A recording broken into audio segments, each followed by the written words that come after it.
What if a cutting wire never had to stop, turn around, or be rethreaded? This is endless diamond wire cutting. A conventional diamond wire is spooled between two reels and runs back and forth. Every reversal costs speed, leaves marks on the part, and the winding setup is fiddly. So we joined the two ends together. Now there's no start and no end, a seamless loop that runs in one direction continuously. Think of a chainsaw made of diamond. The loop is coated in diamond grit. As it races across the workpiece, thousands of micro edges abrade a narrow kerf. Tension keeps it straight. Feed speed controls how fast it descends. One loop, 3 wins. Unidirectional motion means a faster, cleaner cut.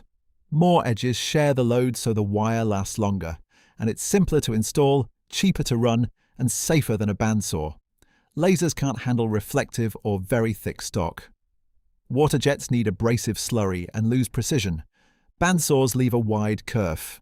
The diamond loop cuts any material at any thickness, from brittle sapphire and silicon to tough granite and composites, a thin complete coating wire for precise low-waste cuts, or a thick sectional wire for big hard work. Endless diamond wire, sharper, simpler, safer cutting. Subscribe for more cutting technology and reach out if you'd like the right wire matched to your material.